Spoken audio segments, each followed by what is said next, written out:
it's like a black hole right there. Yeah. It's out of frame. It dies. It's a wormhole black hole. It dies. It just dies. It's a commercial. It's a commercial. I was Well, like, but you're live. if Kyle, We're live. Welcome to the Wormhole. Okay, so we're gonna ignore this. This is on a delay. And that audio needs turned off. I can see the Okay. ad happening. No. Hold on. Technical difficulties. Skip the ad. Oh, I have the ad on too. these are the Later. choices I've made. Welcome to the Wormhole, everybody. We're happy to be here. You're happy to be here. We're all a little nervous. I feel like Yeah. everybody took like 4 trips to the bathroom in the last 10 minutes. So, I did power poses. Though. like, how many trips to the bathroom have you taken before the Wormhole? Okay, if this is your first time to the Wormhole, or maybe it's your second or third time to the Wormhole, I wanted to make sure everybody has an introduction of what actually is the Wormhole. So, Tom, can you give people a description? What is the Wormhole? Why are they here? Okay, so the Wormhole is perfectly safe. It is a 2-week event that we run on our website where all our new releases are available. We also have promos and specials, and sometimes there are things that are only available during the Wormhole. They're basically our big release announcement sales events, and every one of them gets kicked off with one of these live streams where we make the reveals of all the new stuff that's coming out. Secrets are revealed as well, and then at the end we have a big AMA hangout. So one of the biggest differences you'll notice is that this is now a 2-week-long event, okay? And so you can look for new things coming through this 2 weeks, and it always is going to start with this live stream kickoff. When it's over, you're going to be able to join us in Discord so we can talk about all the new stuff. Mm-hmm. Okay, so all the things that we talk about today, all the new releases, are going to be available when? At 11 a.m. Pacific time, okay? If you have So to, in 1 hour. in about 1 hour, all of the things that we talk about today are going to be available on the website. So you can't go there right now and buy them yet, but about 1 hour they're going to be available on the website.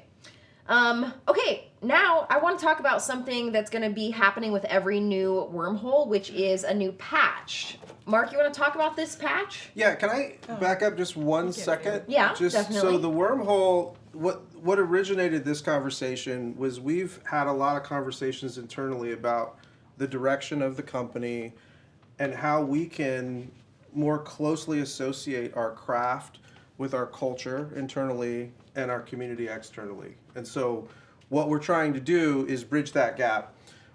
The patch is what you asked about, the Wormhole patch? Yes. The Wormhole patch is something that we have basically, I don't know where you want me to put this. It's on screen. You can Tom's just talk. also got one On his screen. shirt. Good. So yeah, what we're doing is an exclusive embroidered patch from one of the worlds that basically the Wormhole could take you through.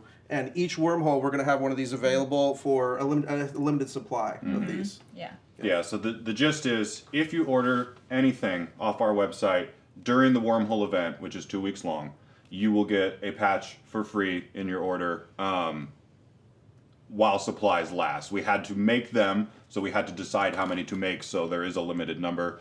But we tried to guess well. And then once the Wormhole ends, this becomes unavailable. If there are any left, they will be available for purchase in future Wormholes. So each Wormhole will have a new one for free, and then it'll also have a pretty backer card on it that we just don't have yet. But a new one for free, and then ones from old Wormholes are then available to buy if you're trying to fill out the collection until they're gone. And then. Yeah, this one is inspired by the crystal caverns of planet Zeron. All right, I am loving watching everybody's chatter in the comments section. Nick Dixon, thank you for being here. And I think everyone feels welcome to the Wormholiness now. We have all been welcome to the All right. Wormholiness. So let's move on, okay? It's time to talk a little bit about Vindication. Now, we've got a special thing for you to see right now. So, Justin, let's cue it up. Roll it.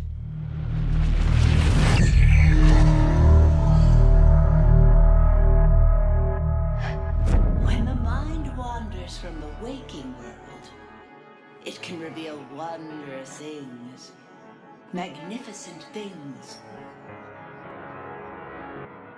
But drift too far, and you may find a place where sanity cannot reach you.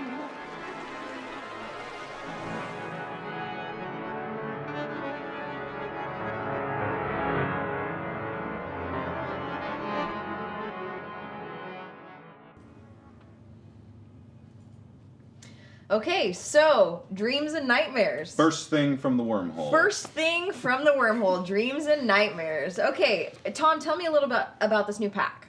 Actually, I'm going to throw to Mark for this new pack okay. because it's really so. I will say a little thing and then I'll throw to Mark. So the people who you should appreciate about this pack, not me. I was doing other stuff. This pack was originated with some ideas that we had here in the office, but then a lot of it was developed with lots of back and forth with our playtesting community, especially on Discord. So there's a lot of really cool community insights in this pack. It is 2 brand new card types to the game, so there was some new stuff going on. And then while Mark's talking, I'm going to slip out and make room for Krista, who should definitely talk about her process because she used a whole new art style in making this. Okay. Yeah, she played a huge role in this. And what we wanted to do with Dreams and Nightmares was go in a little bit different direction. Instead of just more cards that kind of fit the different card types in the game, we thought, well, how can we really start to push outside of that into some interesting new mechanics, but also just visually push the boundary a little bit from what we've done previously and have it still be something that you can integrate seamlessly into the game, in and out. And so there's a dreams pack that focuses on, dreams, and there's a mechanic associated with those. And then there's a nightmares pack, and they both kind of have this ethereal feel that Krista really spent a lot of time and hard work bringing up these gorgeous, incredible images. And Yeah, Krista, I heard that the way and process in which you brought the art to life for this pack was really unique. Can you tell us a little bit about it? For sure. Yeah, for a lot of the cards that we do normally, we'll have the idea and then I illustrate it. So it starts with a concrete idea, image, character, and then the illustration process is about creating that, bringing that to life. And this, it was really going in with no preconceptions and letting it take form. So I would go in and with ink and let really organic things happen with ink, and then find what I found in there, what I saw in there, let the shapes kind of speak to me, and then see what emerges from that. So it's a very less controlled process that kind of approximates that kind of dream and nightmare theme. It kind of gives me goosebumps, like my leg hair is growing right now as you speak, as you talk about it, because I'm like, that's just so deep. The idea that like dreams and nightmares are so much, there's so much depth and meaning to them, and you have to draw it out from something that's already there because they make no sense to begin with. And I see how your process really imitated that. So. Exactly. It's like that letting go of conscious control and letting things come forth from the deep. Well, amazing. I think everybody's really excited. And as I'm looking at the comments, people are excited to see you too. They're like, yay, Krista! Okay, thank you. Thank you for that. And I see questions coming through about this, and I'll make sure that we cover those in the AMA. I'll keep moving us through the agenda for now, but I am noting the questions that y'all have for this, and we'll make sure to cover them during the AMA section. Are they about dividers? They're about dividers! Okay, cool. We shall be addressed. Okay. So, dreams and nightmares. Along with that, we also wanted to make sure that we mentioned that action trackers are restocked and available on the website.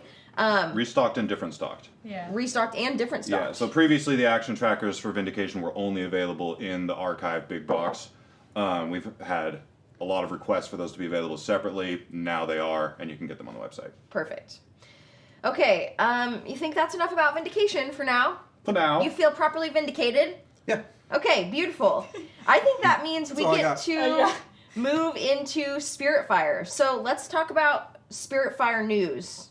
Mark, let's go high level. What's going on with Spiritfire right now? Everything is happening with Spiritfire. Quite honestly, we're beyond the obsession level, and we're in the nitty gritty. Tom sent out a big long update about a week ago on Spiritfire with all the engineering things that we're doing, and some play testing that we're doing. We've made some improvements across the board, some quality of life improvements. But right now, there's a lot of technical details that we're doing in terms of the packaging and the box sizes and the dividers and the way things snap and the way things fit and the way, the sleeves are orchestrated to hold, perfect fit sleeves if you want to do that.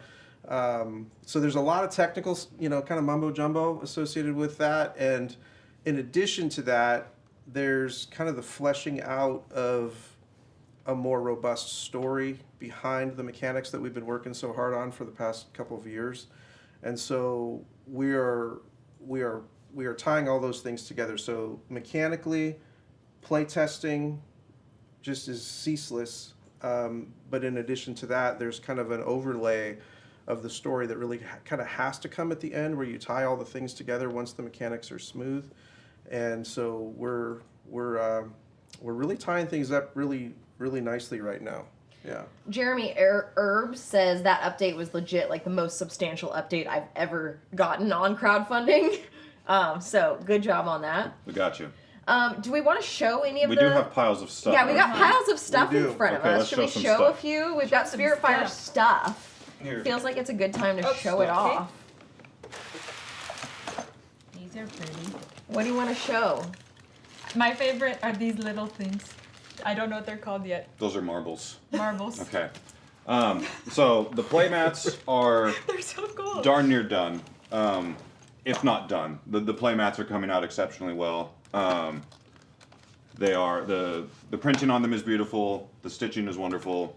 We've had to make some changes to them as we've sort of rearranged the play space to make things make more intuitive sense when you're playing.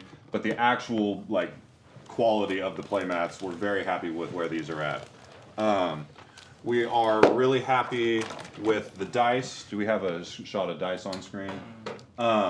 The dice are in a really good spot, and I think probably called done at this point, right? Mm-hmm. Absolutely. A lot of people are saying they're so tiny. You want to hold it up so they see it with your hand? They're, I would not describe these as so tiny. No, they're not really. No. Like, The playmats are so big is really the thing. Oh, this is upside down. But I would call this a very standard They're the weird perfect D4. size. Yeah, the that is perfect right. size. That's Yeah. what we Yeah. went for. Yeah, we're going We with perfect. Ordered it as perfect size. They're very pretty. Some of the other components we're still kicking back and forth, different prototypes. The rings aren't in a place that we're super pleased with yet. They'll get there. And then the cylinders that you use to move around the map, those look beautiful, but we're making some just little engineering tweaks so that they stack better for if multiple people are on the same space. Yep. These discs that no one's even heard of, we're still working on those. They're Discs close. are coming. Yeah, we went and there's a ton of sleeve options, and so yeah. what we've done is a lot of prototyping on the sleeves. The sleeves are sweet. We made the final judgment call that they're going to be matte on the artwork side and they're going to be gloss on the other side, so that they don't impede your ability to read the card. And the quality is impeccable. The sizing is perfect. This one I have right here has a card on it. This is the one that has the transparent, so it shows the back of the Spiritfire card through the edges. It lines up exactly the way that we wanted it to. And we also have some that are a little bit more, that you can get for other TCG games or things that you play. And those, they're all engineered to kind of hold the perfect fit sleeve. So this one's also sleeved with a perfect fit sleeve. If you know what that is or care about that, that's a thing, and we made it be a thing for our thing. We're card game nerds. Yeah. We're not joking around with the sleeves part. So yeah, and we've gone through all the prototyping, and these are legit, and we're really happy. The color is vibrant, and you can't really see it here, but the color is vibrant. Everything feels good on those. I typically don't sleeve my board games. I do sleeve all my card games very religiously, double sleeved, and I take it seriously, and I like these sleeves. So these are turning out really good. I'm not going to Really pronounce this right, but Mudasem Bamagoose says says that this is probably the most anticipated game for them that's coming That's up right awesome. now. So that's Us great. too. With it being anticipated that way, let's talk a little bit about the roadmap, the updated roadmap for Spiritfire real quick. Yeah. Are we ready to?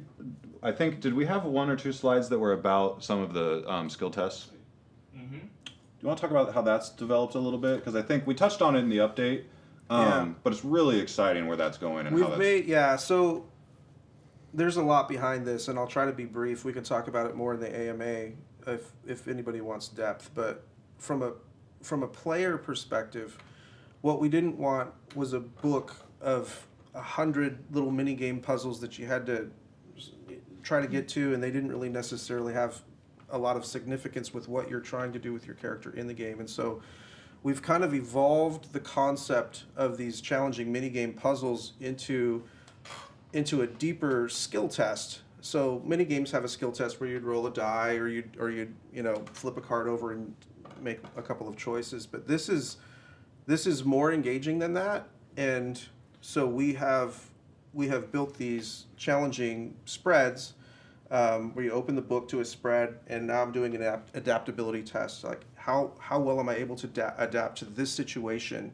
that this quest has given me with a variable, and then in addition to that, I get to choose from my bank of cards how I'm going to approach this challenge. So I have adaptability cards that I have learned throughout the course of the game, and I can choose any one of them for how I'm going to approach this situation with another variable. So the quest is presenting a variable, and I get to choose one for my own character in this situation as another variable, and then we're also going into this challenging test. And so it's extremely variable, I guess, in that sense, but it's something that you can adapt to, and it feels more like doing the thing than it did before. We really wanted to deepen the relationship that the player is having with the particular test. So instead of having a whole bunch of these, there's a smaller number of them. What are we at right now? 16? Mm-hmm. But we wanted the relationship you have with each of those skill tests to be something that you're really familiar with and that evolves over time. So if you are doing negotiation, if you are a character who has, for lack of a better term, leveled up in that, you will have a lineup of cards that speak to that specific skill in addition to your deck. So you are doing a negotiation test, the quest bends it in its favor to give it a thematic flair, and then you bend it in whatever flavor you are doing with your approach card, and then you play your cards against it, whatever the mechanics of that particular test are, almost as like a TCG opponent. And it has really reached this point where every time you do it, it's very unique because there's so many things bending the main conceit of the test. But you have this more intricate relationship with it where you're like, oh yeah, I know the negotiation spread, but it's different in this way. It's turning out really cool. And there's a toggle that's available now that I think is really interesting that people are going to like, and that is, how hard do I want to go right now? How, do I really want to push this negotiation so that I can go for a greater reward using this approach and the limitations that applies to me? Or do I want to just kind of coast right now because I have other things that I'm focused on? And so as you go through these skill tests, you get to make a determination on the fly about how much energy you want to put into it, and how much of a gain you want to get from it. And so it's a really interesting kind of way to approach it. And so we're learning a lot as we kind of try to build something that we think is pretty different. Yeah. All right, you may now get us back on track. It's okay. Yeah. People told me I chilled out because all of a sudden the comments say, you could just talk about Spiritfire for an hour, and then they go, I'll raise it 3 hours, 3.5. So take your time. It's all right, fine. well, I have coffee. We can take all your time. Yeah. Let's move to the roadmap, though. If we've got that, let's take a look at what roadmap's going up on screen. I don't know how legible it's going to be on screen. We will put it on our website here in a news story once we're done with this. So part of the Wormhole structure that we're developing is we're going to have about 2 of these a year, and in each of them, for whatever active projects we have going that you know about, we will share an updated roadmap of what's going on with that project. So on the earlier this year, we had a roadmap that we shared for Spiritfire. We are now going to update it. That will happen again at the next Wormhole, so on and so forth. So what we are finding with the current state of Spiritfire is A, awesome things are happening, and B, the playtesting is really, really, really fruitful, and so we're just going to stick with it for a while. We take what we do very seriously. We take the responsibility that we have, that you have, given us with, the greatest gravity. And a lot of that is placed on fidelity to timeline, but also on delivering the best possible thing we can deliver to you. And right now, we still feel like there's a lot of ground to be gained, staying in development, continuing to refine the game. So we've extended the testing and development phase through August, September, which will then probably push production through kind of the new year. and there's some Chinese New Year in there, and then fulfillment will probably start sometime in the like Q1, Q2 crossover, sort of like March, April, May sort of time frame. Yeah, yeah. Our commitment is always to the investment of the backer and of the community, and the pride of our own work, really. And yeah, once we got into that, putting pressure on that Chinese New Year, we just thought, well, maybe we can just make the game that much better. So, decision that we made. Maybe and, we'll just make the game better. Yeah, well. Why not? While we're at it. And there's, I mean, that statement is accurate. Like, it is going to be better because of that. So It is. Also, I just. that's where we are on the roadmap. Eric Hilgendorf was wondering, though, if there's Correct. going to be an updated snack map anywhere, which I thought was a good plan. That's on you, girl. I was The gonna say- snacks is your domain. Kevin from the office came in today and was like, "Does anybody need anything?" And I'm like, "Well, what do you mean?" What do you got? He's like, "Well, does anybody need any graphics created? I'm not getting you snacks, Lacey." So But let the whatever. record show, you sat on the couch without snacks. I did And for a we- while. and- One got tossed at me. Well, because it was a problem. Yeah, you not having a snack was I was becoming like, an she's, issue. capital she's of going snacks. to. Yeah. The snacks really She's gonna help. crack midway through. It just helps me without a feel snack. really settled and comfortable. But now we're talking about. Unsettled and discomfort. Okay, I sense that there's something coming through the wormhole on this, okay? I sense there's Oh. something coming Is it through tingling? the wormhole. I'm tingling. Let's Weird see to have it. wormhole senses. Let's see it.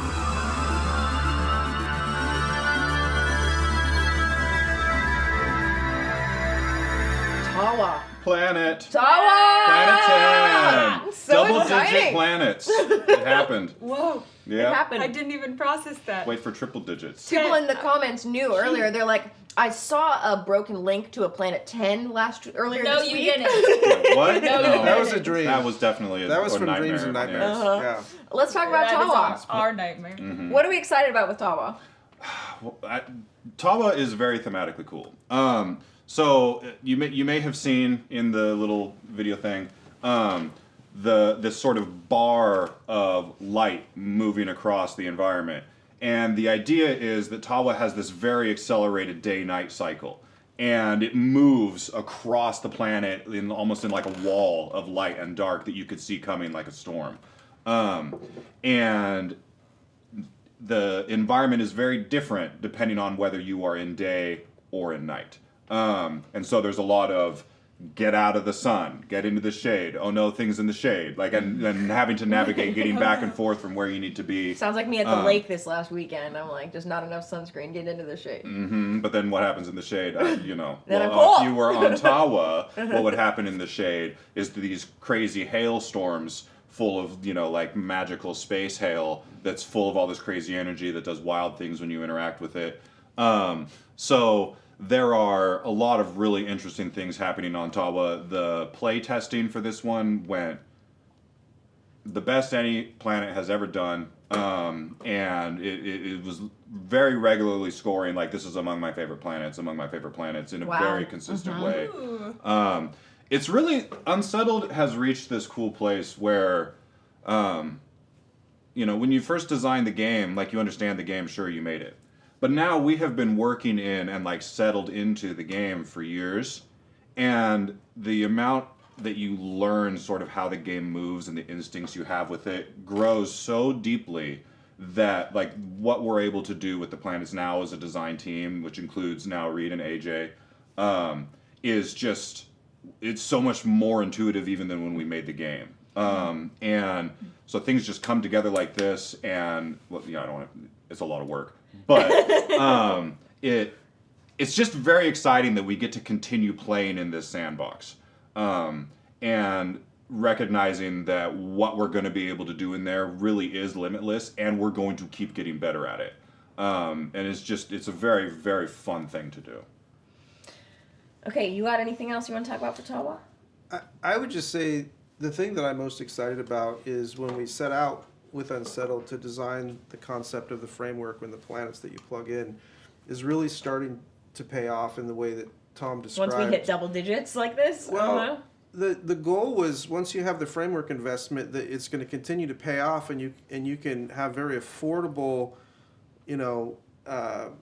planets, I guess let's say, that create these experiences and you can kind of weave into and out of them just like discovering things in real space and not have to teach yourself, a ton of stuff each time, and it just feels like bite-sized chunks that lower the barriers to entry, but also have this like deeply rewarding experience for everyone at the table, where they're laughing and dying and all of those things that you want to do together. And so I'm, when we look at the direction that we're trying to go with Unsettled, it just feels like we're really starting to solidify that, and I hope that you guys feel the same.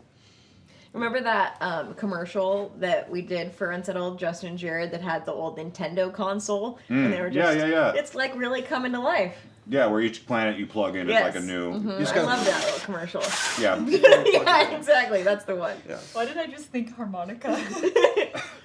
I'm getting a... That's a good question. Harmonica. She got harmonica from that. Please, I know. somebody in the comments help her. I know we're I excited. understood, but I was like, harmonica's fun. Now, I feel like there's a report coming in that there's still something coming through the wormhole here. There's something... the wormhole's all backed up. The tingle's gone, but now I've got a report. Justin, I've got a unplug the cochlear wormhole. implant and something's coming through the wormhole. Let's see what it is.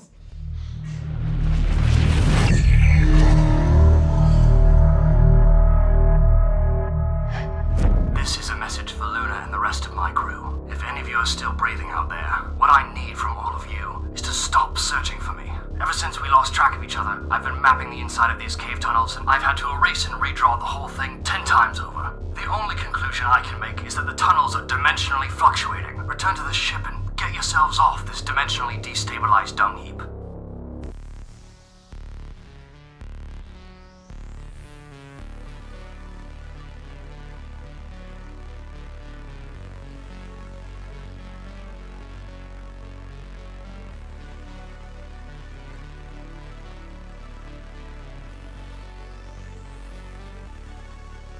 All right, so Vocor, this is so exciting. I love 2 planets at one time to talk about. Tom, tell me a little bit about it. Well, Vocor is more than one planet, so we're on like, what is this, like 5 planets at one time? Also, Space is Hard brings space rope. Very high up there on my list of favorite those things. It's just so absurd. Yes. I'm very tickled. Those are probably my words. I'm very tickled by my own words. But that's just, I'm used to that, I guess. Vocor is very cool, and I kind of don't want to spoil too much of it because, like I said, there's this whole like multiple planets existing in the same reality, things phasing in and out in a way that is really more fun to just kind of encounter. But I will say that the main selling point, the main hook for it, is that we've taken a lot of the like anomaly breakthrough sized cards and turned them into little tunnels. And you are using those to punch through the environment and sort of build out this tunnel system to move between the environment. And it is it's very much a distillation of what makes having each planet be its own brand new thing, is that we get to do weird things like this that we never could do if we were having to build on all the stuff that came before. And we get to say like, well, in this one, exploration is completely different, and it's all about doing actions to make tunnels and all these things, and it's just such a fresh and really interesting idea that takes something basic in the game, like go from this node to that node, and turns it into this like weird creative endeavor. It's of all the planets we've ever put on the table, and I know I'm being very like hyperbolic about these planets, but they're good, so deal with it. I don't think there has been one that has had the table presence that has stopped people as much. The little tunnels moving around between the different environments, people walking by, what's going on with this one? Play testers are, who are like burned on playing our broken stuff 1,000 times are wanting to come back to try this one with the tunnels. And so it is another one that just came together really, really well.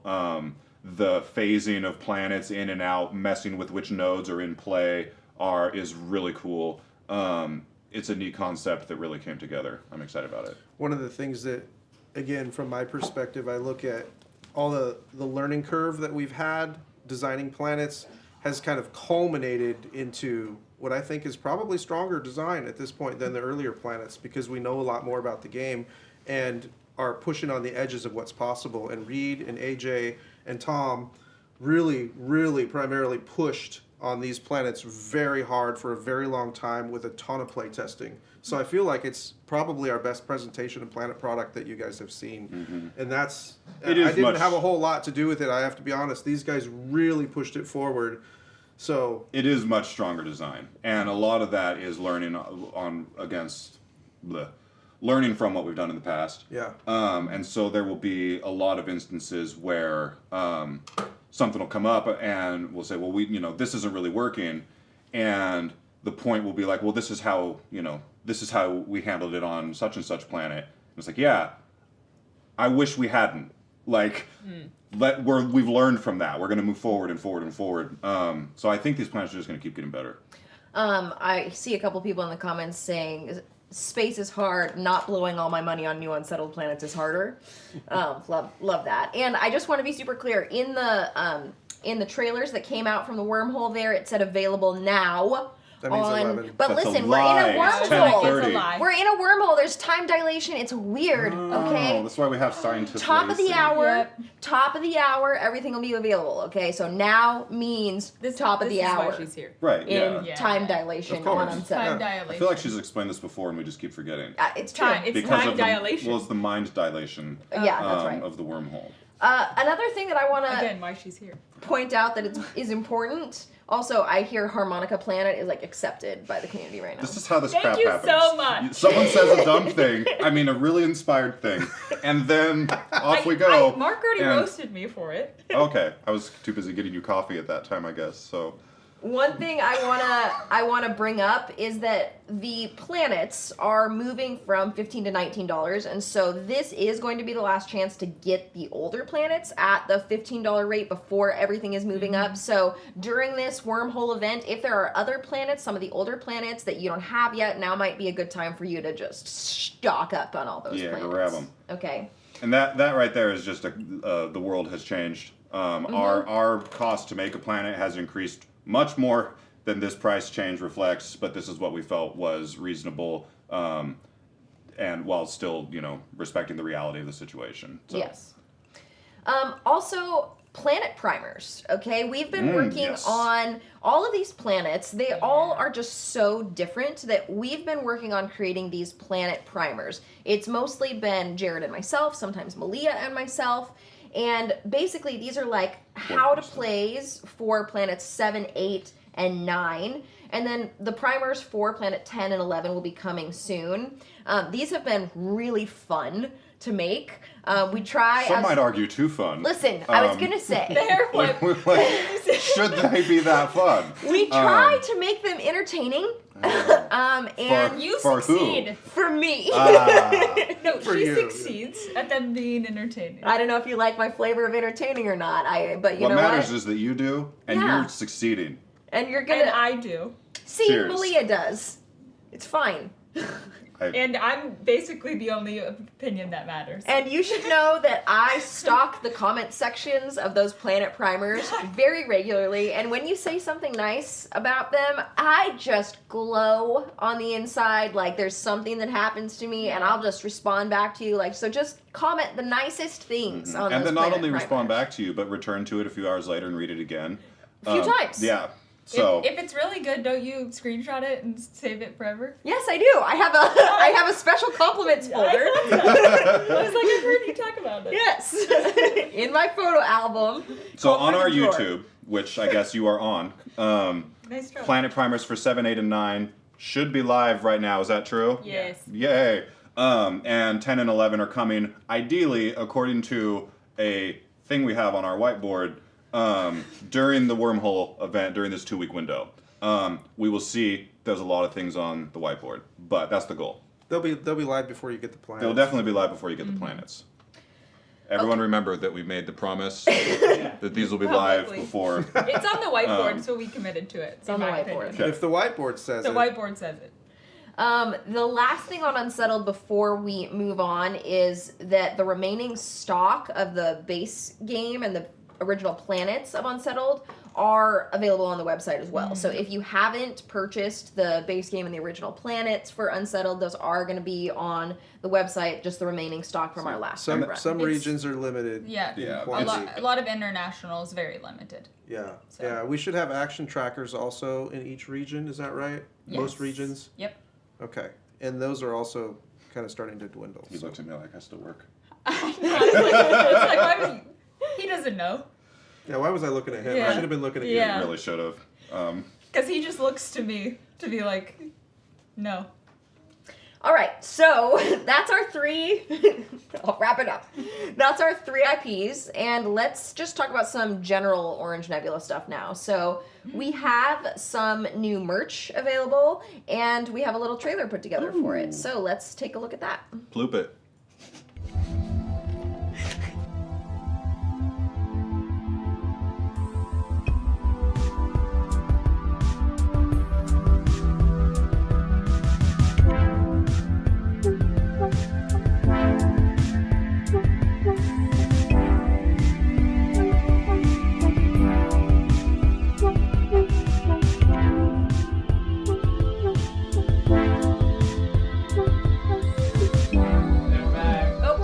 Oh, So, a lot of you have noticed this shirt that I've been wearing throughout, and that you really want this shirt. We'll have this You specific want- one that you want I'm wearing the shirt. available for sale. No, we won't. that That's one's weird. like $700. It's fine. Yeah. It has snack It has crumbs. hair on it. Yeah, it's- Sweat. But this is one of the shirts. Let's talk about what else. We've got the beanies. Malia, show off the beanies here. Yeah. 3 new colors. Oh, I should show that camera. that's the camera. I'm Also, this is like a coral pink. I think on the video we just said coral, but it is like has a little bit It's more got some pink going on. pink undertone. This is the birch. I think on the website it's a little. They all more probably white. just look blue right now in the Oh, light. But, yeah, I'm going uh, back. But they're Right. they're new and they're cool. Super soft. 3 beanies that aren't blue tinged. And we're heading into Yes. fall. So. Yeah. Stock up. Yeah, and we have the new version of the Lunati, and then we also have some more stock of the original one, which sold out. Yeah, the Oh, the black one is the trust her tee, and this one is the don't trust her tee. She's got the rage, the red rage The eyes rage. going on. The Rage Luna. I was happy to wear it today. This is okay. So inside baseball moment that like you can roll your eyes, but people will appreciate it. I already So- did it. Harmonica. Okay, so the first Luna t-shirt is called Trust Her, and it's Luna, and it's great. And you come out with a new color for a shirt, and so normally that just means, okay, now you have that shirt with a second variable. It's a second variant of that shirt in a different color. But no, because the eyes are red, it can't still be called the Trust Her shirt. So then we have to have a 30-minute meeting about it. And, He's not lying. And we can't call it the Trust Her shirt, so then we have to call it the Don't Trust Her shirt. But because it can't be in the same listing because they have different names, it needs a new SKU, it needs a new barcode, it needs the whole thing. So the theme of this shirt has had a big effect on everyone's lives. Yep. Mostly Tom, because I did all of that, and he doesn't like it. So. No, well, and half of that logistically is me. Yeah, I don't like it, and Look then at she her has to eyes. deal with it. Yeah. And then, She's raging. yeah. You were not wrong, though. No, it was I smart. mean, it was it a is smart definitely move, the Don't Trust Her but shirt. not normal. And it's fine. We did have internal brawls about it, so it's We're, worth it. Yeah. we're still talking about it. We are still. We're gonna start fighting soon. Yeah.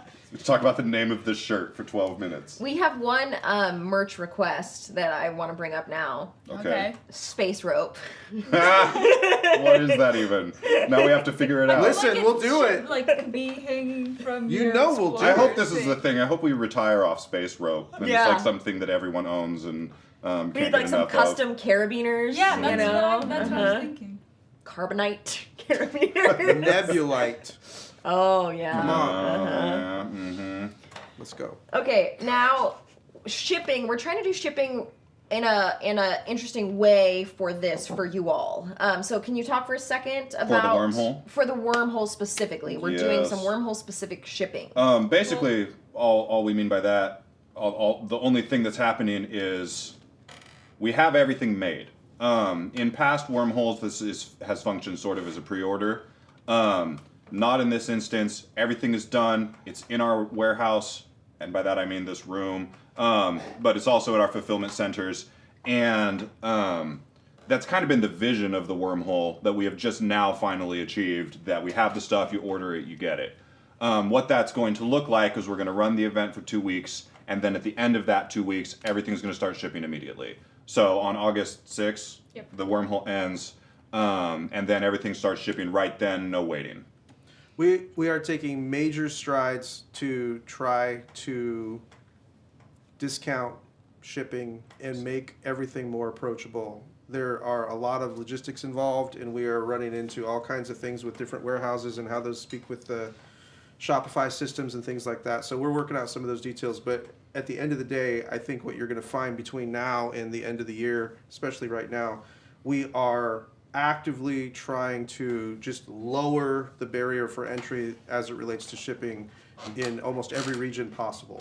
So, yeah, you think we were fighting for 10 minutes on the Don't Trust Her Tea. We've been fighting for hours for this shipping thing. Yeah. So we have made changes to the website in terms of shipping costs. A lot of people have made requests of that, and so we have applied discounts to certain regions. You probably will see it on there. But it's been There are members of our team that basically do nothing but go to war on the shipping front all day, every day, and that's kind of their job. This is the biggest demon in the industry.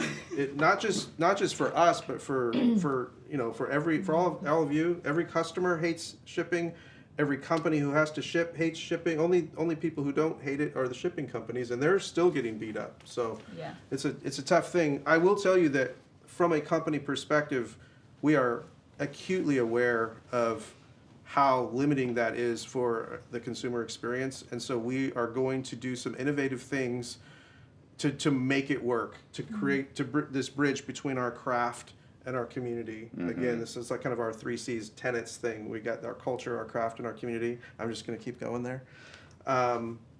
It is a major effort for us, so just be patient with us as we get all the fine tuning on that done, probably between now and the end of the year. All right, what can the Wormhole do that doesn't involve something people hate? Well, there's another thing coming. Let's see. Let's play the video. What's coming?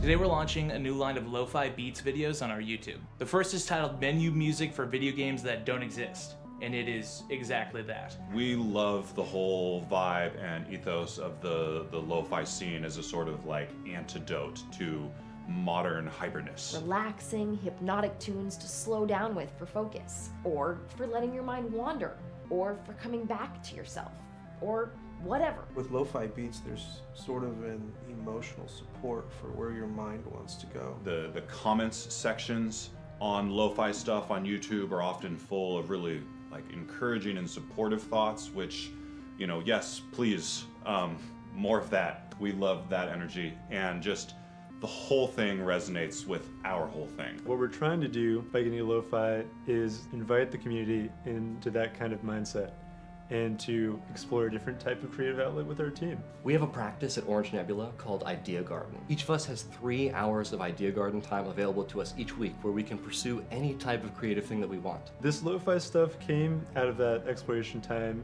and we're having a lot of fun with it, and thought you might enjoy it too. So enjoy this fun new thing. Bookmark it, throw it on when you're working on exploring your own creative stuff or doing the dishes or whatever. And if it resonates and people seem into it, we will keep going and do more of it. Today we're dropping menu music for video games that don't exist. But what about world map music for video games that don't exist, or Boss music. Town music. Pause music. there are lots of video games that don't exist and someone needs to score them. And if that is a journey that you want to go on with us, we are into it. Enjoy. There's nothing I like more than just trolling. No, We're okay. Tom, no. All right. Oh, I'm so excited that y'all are enjoying this. This is a huge passion project for us, and some of the guys have been working really hard on this. Now, it is not on YouTube yet, but by the end of the Wormhole, it will be up on YouTube. So keep following that YouTube. Look for new things coming. Lo-fi is gonna be there. Lofi. It's Okay. pretty cool. We got something else we want to show you. Let's just. Yes, something else. More showing.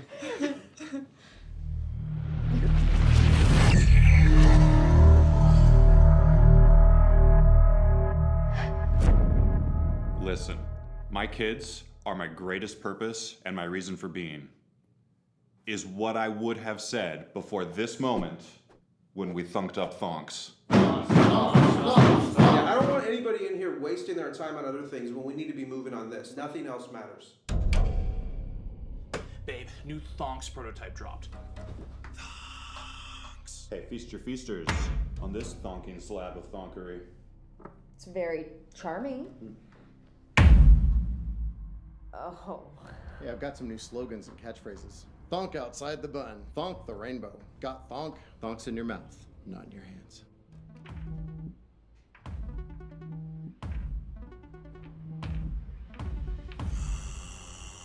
Cannot stop thonking about them.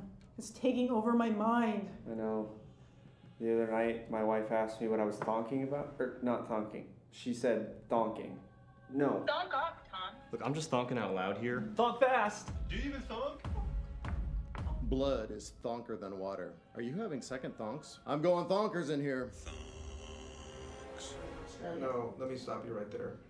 I just want to know where we are with thonks. Are you thonking kidding me, Tom? Hey, is your thonk machine working? Thonk up the jams. Thonk it up. Shut the thonk up. May the thonks be with you. I've got a hanker for a thonka. Sorry, I thunk I took a wrong turn back in Albuquerque. That thonk, the thonk, thonk, thonk. Go thonk yourself, Tom. Dude, that's totally rethonkulous. Good thonks come to those who wait. I've got good news. My thonkologist thonks my chances are greater than 50%. Thonk, thonk, thonk, thonk, thonk, thonk, thonk, thonk. Thonks. Thonks. Thonks. Thonks. Thonks. Thonks. Thonks. Thonks.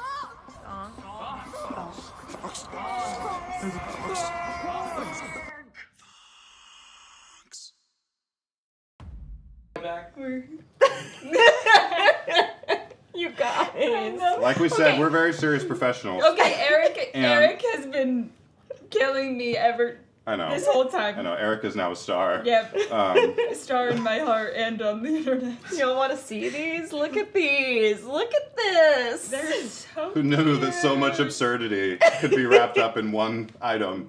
Also, they're very blue. I wish that they could see these I better. will say that this is working because every time I see one of these now, Yes. the flippin' joy that I feel is unhinged. It is truly ridiculous. They want to know what's the product called? It's called thonks. Like the sound that they make when you set them down. Or throw them at people. Mm-hmm. Y'all should have seen the message that came through when they're like, here's what we want you to send us a video of. This will not work with only a few. Every one of you needs to do this. It needs to be at varying levels of unhinged. Yeah. Yeah. You mean our internal messaging when we were like, Yes! please go be insane? Yes, in our Yeah. Slack thread. Mhm. Uh-huh. Yeah. So these are thonks. We're very excited about thonks. Too shiny. This will not be the end of thonks with the Oh, we this have is just so the many. beginning. Just the beginning. Yes. Yeah, again, can't stop thonking about them. And yeah, I hope you're prepared for us to be really into these because that's what's happening. Is it wood? Yes, it's wood. It is wood. Thanks for Yes. talking about it. Have they, It's a good thonking question. All right, we'll move on, okay? Will we though? Because I feel like we I- won't, and this is going to keep happening. Everyone says, well, we're gonna hold them for the rest of thonk the twice day. if you are not okay. Okay, pile those in because we need more content. Yeah, we do. We need more. Well, I want a I want 3-hour this- video I of want just Eric Discord. saying stuff. Yep. Um, And I want Discord flooded. Eric, by the way, is the man who was doing all the slogans and catchphrases. The guy that was your favorite. Yeah.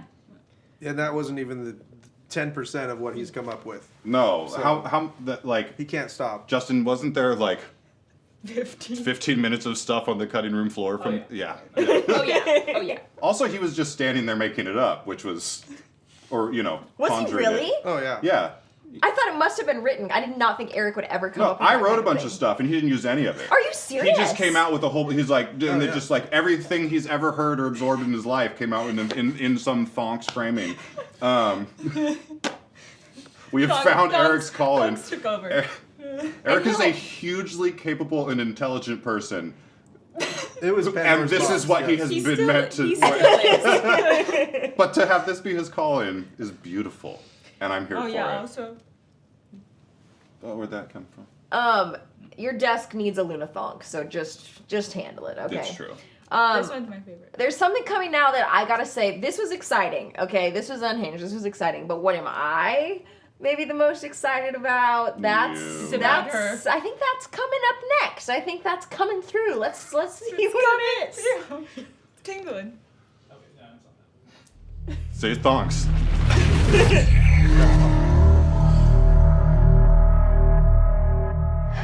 Hey, we're back with a new season of The Outpost. Whoa. I'm surprised. Okay, what do we got next? The Outpost is a podcast and video series where we go beneath the surface at Orange Nebula to dissect the processes, emotions, and intrigues of working at a creative studio, making games, toys, and whatever. Like, your brains are so good at coming up with ideas. And that's the end of the show. This blurb here calls it a delightful mixture of endearing nonsense. So I'm like grossed out, but also I'd like to digest it. Where's your soul? Is it gone already? I guess I don't have one. Coherent insight. Everybody has a role, and your role is to give as much freedom as you can to the creative. And compelling awkwardness. Yeah, I felt things about it, and I didn't like it. I'm not even a Gmail specialist. I tuned back in to grapple a baby into a chair. Outpost day is not my day.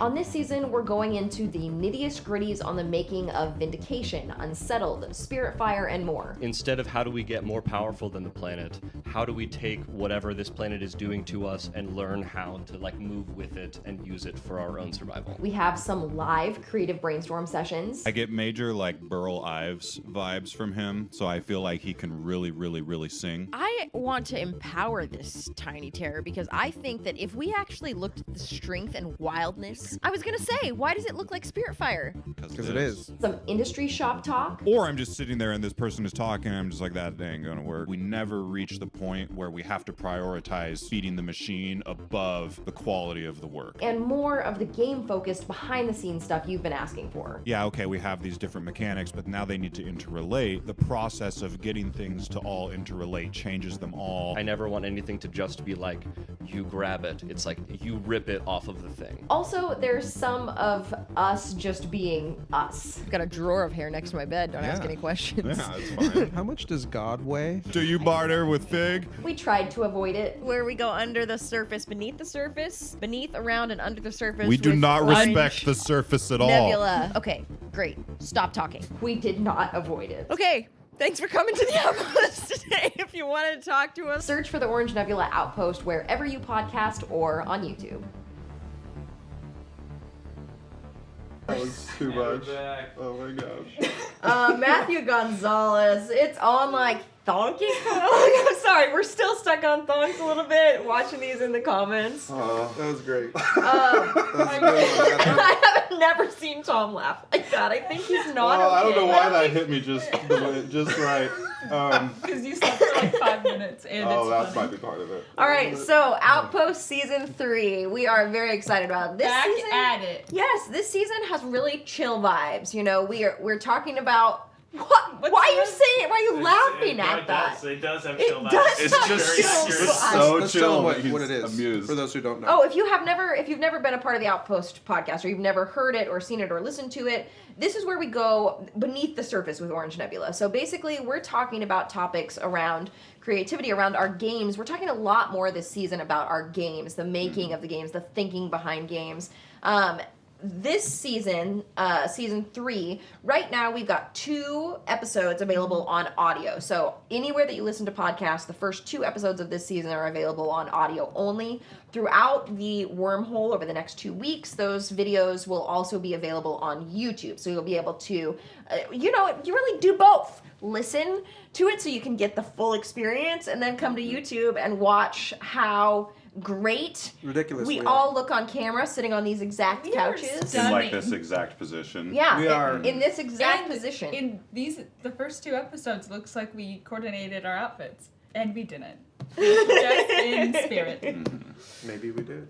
Okay, so I can't wait to show you this. We've been working on these episodes for a long time, and so I'm really excited to finally get these out to everybody. I think you're really, really good. I have historically been a little self-conscious about everything we've done on the Outpost, but I feel like this new batch of episodes is like what we've been aiming for. It feels really good. Yeah. Sean was asking here, is this season of the Outpost fully on video? And all of it is going to be available on video. It's currently being edited, but all of it's going to come out on audio and on video. The only difference between the audio and video formats is the videos. Each episode has sort of 2 topics in audio. In video, those are split and they each are a standalone video. And then a lot of the goofing around that goes before and after. Some of that's captured on video, some of it's not. Sometimes we happen to be holding the mic when we're goofing off. Other times the cameras aren't on yet. So which of the fun ephemera extra crap that happens at the end is going to be different between audio and video, but that's just a reason to do both. Ephemera. Okay, it is just about time for the AMA, which means thankfully these people on the couch are going to get a turn to go pee because they've been telling me at every break that they need to horribly, but it's fine. I said wait for the AMA. I you on blast. did not go before. Well, These that was people you thing. Went multiple times. So before we get the AMA, I think what a hero. I think there's actually our wormhole is a little bit. It's blocked up a little bit. I think it needs just the last little bit has to come out before we go to the AMA. I don't like how this of this with the bathroom thing. No, I hate it. All of it. Too bad. What a setup.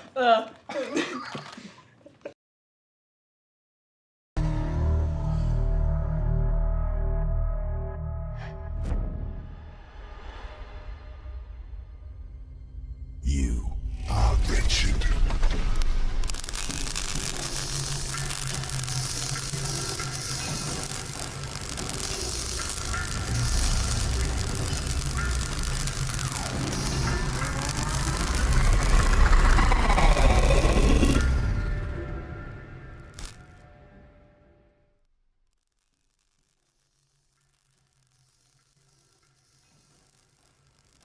But we did not. All right. So Anyways. let's just move ahead to the AMA. So I'm excited about this. I think we're going to have a couple other people coming in to the couch too. Yeah, Orange Nebula team, as you see this on the delay, you may come and join us on the couch. Bring your thonks.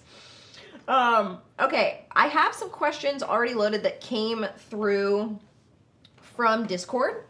So you want to do a couple fun ones with me before people get back? Before the bummer. Yeah, it's the Lacey and Tom show now. Okay.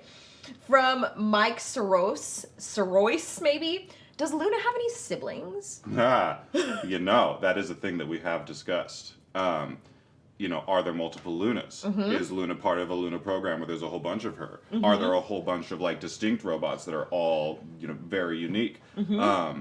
The answer is that we do have answers to those questions, but also we're going to monetize those answers. So stay tuned. I like this. I love the idea of there being just many, there's a Luna for every spaceship. I just finished reading a book that was just all about robots, and I just all of a sudden I started talking more like a robot. What's it called? I'll pull it back up again. I can't. Wasn't Luna for All Seasons? No, it was not Luna for All Seasons. Too bad. That is too bad. Okay, Matt McHugh here says, how does Orange Nebula hope to market Spiritfire with the great deal of discovery through playing amount of content, especially once the game is readily available? Honestly, we have had a difficult time explaining what the game is. It is easiest to explain when we use shorthand, like, oh, it's single player Magic the Gathering, but also with a world map. But all of that really kind of comes up short. So honestly, we are kind of putting most of our marketing, future looking on that game in make the best dang game we can, and then just trust the reviews to do the work.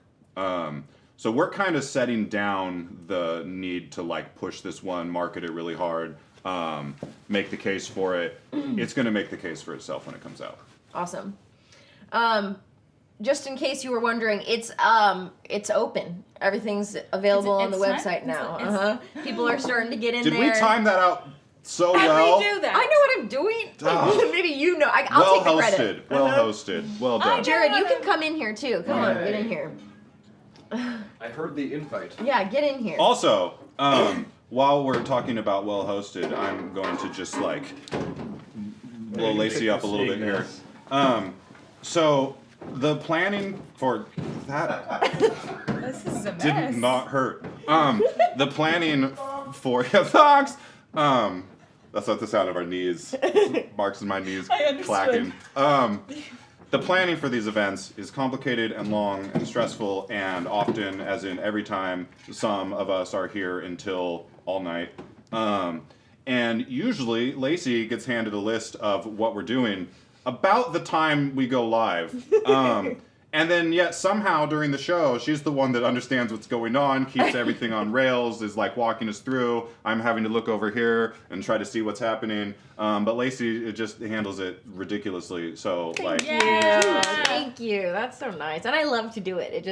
These things are the funnest for me to be able to interact with the community live. Especially once we get to this AMA section where we get to get that feedback and answer questions right away. I'm jealous. Why didn't I sit over here? I know. I want to be able to scoot over there. No one's stopping you. For some reason, no one's here, so you can do whatever you want. Another Wormhole's going to open with Mark and Tom on the same couch, though. There's some sort of energy there that's not. Our thonkin knee clacks. Yes. Our knee thonks. I've heard a couple people asking about our presence at events this year. PAX, at Gen Con. What's happening for Orange Nebula for those? So we made a call a year or two ago that we were going to dial back our convention presence almost completely for a little bit while we sort of got our ducks in a row, and we grew really quickly. And there were some growing pains and things that we really needed to get sorted when we went from a team of 2 people working in their free time to a team of 12, 15 people all having to coordinate and get things done. And going to conventions is a ton of effort and work. And we were finding that we were having to make the choice between attend conventions, ostensibly for sales, but also to, connect with people. We were having to choose between that and basically doing everything else well. And we love going to conventions. We love seeing you at the conventions. We miss it now that we're not going. But it has been the right call to dial it back for a while, and so that we can make sure that we are keeping our promises on all other fronts. We also have had discussions about how we can still, what sort of things can we do to still have a physical relationship. I don't know. We're talking about some things. How can we be present in the community and not attend conventions? We're talking about doing, maybe we do some traveling NebCon thing where oh look, we're in your city and for the weekend come hang out with us. Those are just things we're loosely kicking around. And we may at a certain point end up back at conventions because we do like them. But right now, just with where our team is at and needing to prioritize things, it's just not something we're doing. Okay. Let's look at one that's an easy one, which is dividers. Discuss. Mark, where are the dreams and nightmares going in the dividers in the archive box? What? I already answered this question in the comments. Okay. Don't they get shuffled into the companion stacks?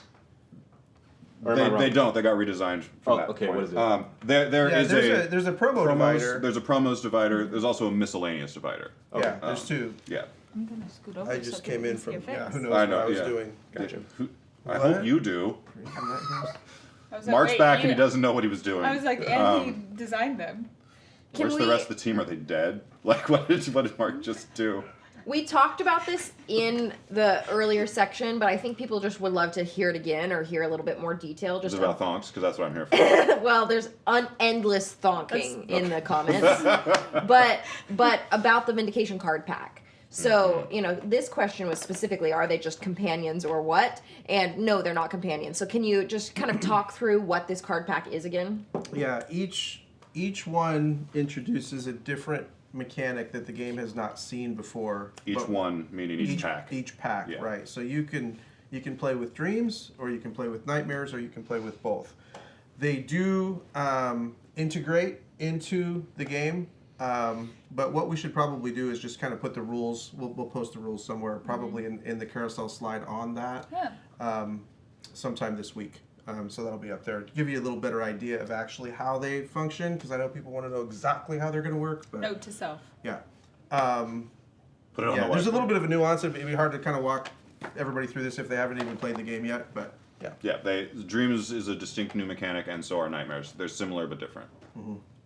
To be clear, I'm seeing a couple people asking about where to get all of this stuff on the website. There is a Wormhole button, a Wormhole tab that you should be able to see right away, and you'll be able to see everything there. So if you're struggling to find it, go to the Wormhole on the Also, website. it's possible that you need to wait 5 more minutes while our team scrambles to get it all up there. There should be also They were about done. That's what I was checking. Okay. But yeah, it should be up there now. And there should be like a collection that shows up that's like new Wormhole stuff. There's 2 collections. There's a Wormhole collection, which is all the new stuff, and then there's a discount collection or a sales collection of all the stuff that is going to be on sale during the Wormhole, and then it's not going to be once the Wormhole closes.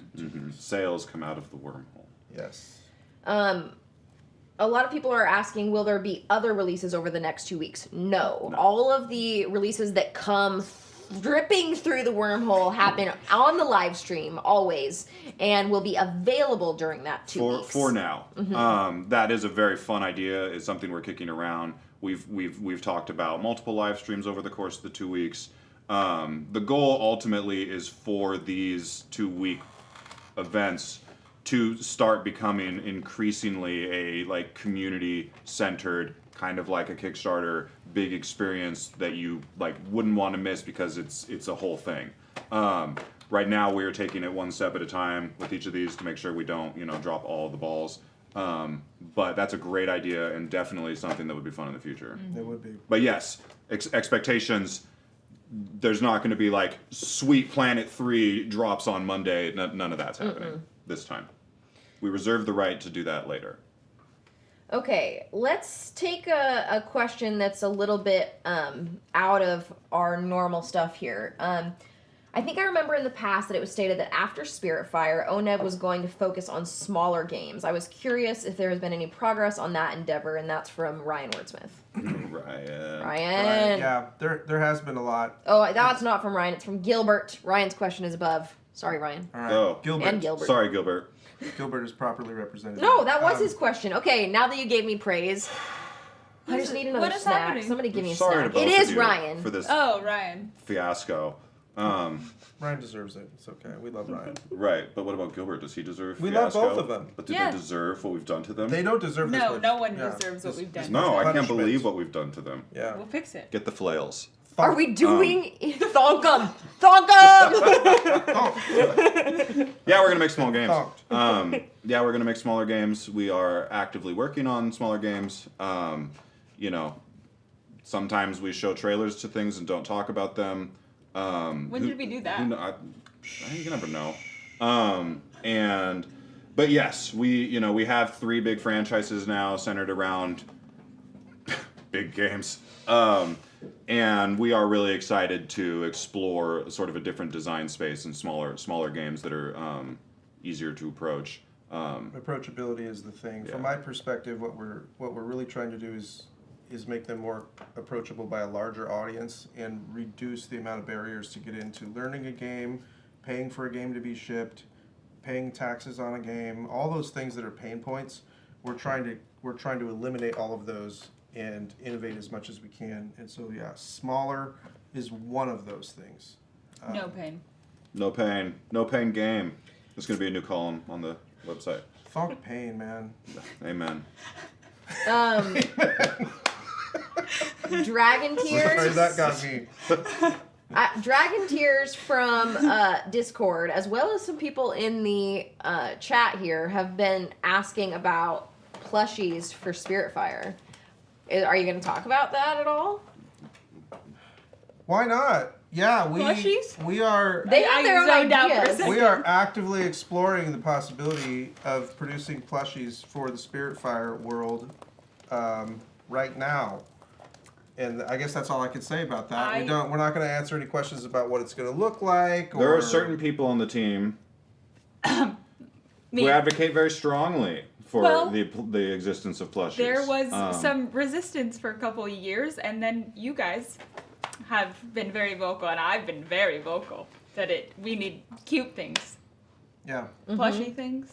They've got Adorable. ideas. There's multiple ideas coming Tell through. us. Yeah. They're asking for a Sparky plushie. They're asking for a Twig plushie. Can you imagine a Twig plushie? We will be known as the people who invented Twig. That's going to be our legacy. Our kids will be like, oh yeah, our parents. Stay tuned for Twig Talk. Twig, yeah, Twig. Our Twig Talk? Is that what you just did? Twig The Talk. Twig Talk. Oh, Twig Talk. Uh-huh. I thought you said Twigathon, and I didn't know what that was, but I knew it was. The Wormhole just known as It was Twigathon. already successful. Rebrand the Wormhole. Yeah, welcome to Twigathon. Watch this. Wow. Watch this. Leslie Please- Stevens yeah, just keep us entered the moving. chat. Leslie. Leslie! Good- Hey, what's up? Okay. No one does that when I enter chats. Your name is Tom. Let's Fair. see here. You're not a legend. I know, Leslie is a legend. Yeah. Jari from Discord. Orange Nebula horror game. Yes, please. How about a horror game? We would There's be a lot of interesting things people we've to tackle talked that. about in that area and arena. People want something more horrifying than blood-sucking things coming at your face. I like horror games. She's talking about Caleb. Unsettled. Post. What about a game? What about a game where you get to be the horror? Ooh. Wait a minute. Wow. Can we schedule a meeting, Malia? Yes, absolutely. Put it on the whiteboard. Note to self. Dennis from Discord wants to know when retailers will be able to finalize a Spiritfire pledge. You have any thoughts on that? You want me to skip Go ahead, over that? Malia. Follow up your yep. Tell us your feelings. No, you don't, because I put you on blast. Okay. What am I don't what? What? What? Because I throw you under the bus if I do that. Throw him. Oh yeah, that's fine. That's what I'm for. It's pretty much done. So it's Except for almost something nearly I'm ready. supposed to Except do. for something that Tom is supposed to do Okay. that I can't do. At So- some point, she'll remind me for the 5th time what I'm supposed to do, Yep. and then I'll do it. And then it'll happen. And then Do you it'll expect Actually, that to no. happen before the end of the Wormhole? No. Okay. Okay. Deal. So at some point in the future is the answer Absolutely. to the question? Okay. I haven't forgotten. I have not forgotten. I have spent a lot of time on it. Okay. Listen, Okay. guys, I'm gonna go back to spreading misinformation in the comment section. Okay. Bye. Thank you so much. Bye. For your moral support and Jared just came in to plug horror game, and off He's he goes. probably watching all the questions happening in the comments and being like, nobody's answering these. I must do it now. But I loved having him, his warm presence here. Like physically, Yeah. the like heater behind you. No, just Oh, energy. spiritually. Yeah. Lacey, ask us a question. I'm working on it here. And start describing lot in there. the warmth of Jared. There's a few of these that are around Spiritfire pledge type stuff. So one, can we order other O-Neb games with our Spiritfire pledge? Patrick Steele wants to know. Not currently. Not currently, yeah. We're pretty low on stock on a lot of games.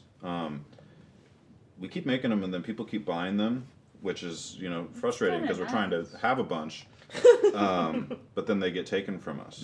No, And I'm not frustrated by that. oh well, you're not the hoarder that I am. What else do we got? Did you answer that question then? Yeah, no. Right now in the Spiritfire Pledge Manager, you are not able to pick up our other games. But Okay. the stock that we do have is available. Our games on are our available website. on our website, but not Yeah. as part of the Spiritfire Pledge Manager. Right. Okay. Snow Dragonka. Yeah, Yes! Queen Snow. Will the new planets be available in the next Unsettled Kickstarter if there is one? If there is one, If there we'll is talk one. about it. If there is one, we'll talk That about is it. not an answer. That would be very far in the future. Okay. Is what I was going But to say. also, never mind. We are. We wouldn't exclude them either. The wormholes are other than like. We're trying to push a lot of what we're doing into these wormhole events as sort of like the core of the Orange Nebula experience is engaging with these wormholes. So we are not saying we won't do crowdfunding projects in the future, but we will certainly be doing less of them and leaning more and more into these experiences and developing this. Okay. Do we have any plans or ideas to collaborate with big video game IPs? Is that anything in our future strategy? Okay, so there's a lot of facets to this. Collaborating with other IPs. The first kind of sacred concept that we have is we want to have creative control over what we're doing. But strategic partnerships and strategic alliances present opportunities that we may look at. Big IPs are probably not the first thing we would go into. It might be some of the more independent side, small IPs, and not because it's easier, but because we think it's it aligns with kind of what we're trying to do a little bit better. Like, we're not going to go after, a Disney IP, or I mean that's not on the table right now. Or big. They mentioned video games, so like in the event that we did some sort of collaboration, and I assume the question is, would we make the board game version of video games? If we did that, which again isn't necessarily something we're pursuing, but if someone came to us and it was part of like a small team similar to our team, that might be some, like if Team Cherry called to talk about a Hollow Knight game, we would talk to them. But we aren't really interested in, making a game based on some huge blockbuster AAA video game. If the question is, are we interested in taking our properties into the video game space? The answer is absolutely, and that is something that we are exploring, and talking about, and experimenting with. Some of our new team members have that as a major part of their, I guess, CV, for lack of a better. That is something that we are definitely exploring. Okay. D-Stroke wants to know, I have a friend that, well, he has a friend, first of all. Yay! Unique in the space. I got one too. I got one too. Which of us is it? He wants to ask his friend if he wants to buy some planets too, but like, are there going to be enough that they can order it tomorrow? I sure hope so. I hope so. I hope not. Regionally. Yeah, we hope not. It is likely that yes, you'll be okay. Region tomorrow. specific, but yeah. Okay, so you should be fine. I mean, it's planned to be open for 2 weeks, but we tried really hard to better. get stock enough to last 2 weeks. It is possible we did that poorly. We have underestimated people's fervor before. We've never not underestimated before, I think, but I think we're good this time. I underestimated our degree of underestimation over the years. It's true. But this maybe we're getting better. I can't keep up with the amount of underestimating happening here. We're good. Yeah, you're good. Tomorrow's good is going to be fine. Now let's give it up to Gilbert here for a minute. Gilbert from Discord. Any chance Orange Nebula is producing a book that will be available for purchase that includes artwork and tells the story, the making of Spiritfire, creating a journey to a strange new world? I loved this idea. This was a Kickstarter comment, I recall. Was it? Yeah, I thought. There's sort of two questions there. Yeah, and I'm gonna pose it back. So, what I have found historically is those don't sell well, right? So, like from our perspective, we put a ton of work into something like that. And then 100 people are super excited, and we have to produce 2,000 of them to get, a minimum run. The concept that we've been talking about internally is, what if we did more like an annual, and it talked about what we did in a year or 2 years, and it's like this is all of behind the scenes on Spiritfire, but also behind the scenes on Thonks, and all these things that we've done in our processes and our designs and illustrations and engineering and meetings and creative processes. Would that be interesting Do you in want any Nebzine? fashion? Yeah, like a Nebzine. But like a hardback, slip-cased, embossed coffee table Grown type adult Nebzine type book. Yeah. Did you run a zine in college? I did. Me too. You both did. I did not. So that's the first thing. You know, you go to Barnes & Noble and it's, you know, the latest, you know, Assassin's Creed behind the scenes, and now they're in the discount pile and they're like really big and they're $4 now. I just, from a business perspective, I worry about it. But if we did something more robust that touched on a lot of different IPs and kind of behind the scenes and maybe made it more of a love letter from Orange Nebula to the community, would that be interesting? I don't know. You'd have to tell us. But I would do it. And I'm into it. What all would you want to have in there to make it compelling to you? Because art books and like dev diary type stuff, like Mark said, some people get very passionate about it, but it's a really small subset of people. What would broaden, like if you're someone who's not interested in that, what would be in such a book that you would be interested in? I would love to know the answer to that. Joan would love to know the answer to what are your personal takes on sleeving. All right. We both did the same thing. We love talking about sleeves so much. What's your personal take? My personal take, so I'm an old school Magic the Gathering player. I used to play tournaments, I used to play regionally, and Eric actually and I used to do a lot of that. So my thing with sleeving is I don't care at all if the card gets damaged or any of that. If it's going to enhance my experience aesthetically as a designer or looking at the illustrations or the colors, that is one aspect to sleeving, and these guys are just cracking up like They crazy just want to over here. know if they can sleeve the thonks. Can we sleeve the thonks? No, there'd be little sleeping bags. I quit. If we can sell Thonks sleeves. Sleeping All right, bags I'm back. or thonks are basically. So you asked me the wrong question? No, that's not somebody. No, we're just laughing because that question came as we're talking. All right, So I return to apologize. Return to my your very real answer. For about those of us who sleeves. actually care, I do it for two reasons: aesthetically, and then to separate. Like if I'm building different decks, I know what the orange one is, I know what the red one is, whatever. I couldn't care less about the wear and tear. I'm never gonna probably. I mean, there's something cathartic about sleeving and double sleeving, and it's I don't know. It's a peaceful thing that I find, and so that part of it I think is cool. I think people sleeve for different reasons, but protection is the last one on my list. Me too. I really don't care if I spill a drink on a $500 card. If most people saw my board game collection, they would be horrified.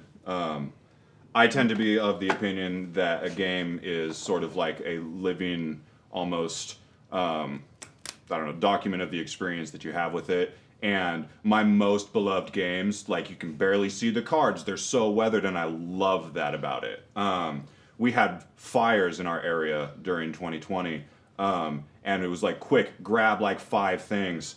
And 2 of the things that I grabbed were old games that are so destroyed, and they could easily be replaced, but not the wear and tear on them because I've been playing it with my family for 20 years. Like, I love that about games. My games are to be played. My kids go into our basement where there's all the games, and they just open all of them, and they just play with them like toys, and stuff is everywhere, and it's an absolute catastrophic nightmare. There's like books balanced on minis, and I love it. I think it's wonderful. Talk about Flesh and Blood now, though. Well, but so in the TCG space, I love sleeving as a like nostalgic and tactile experience. It reminds me of being a kid. It reminds me of playing Magic and Star Wars and all those TCGs in middle school.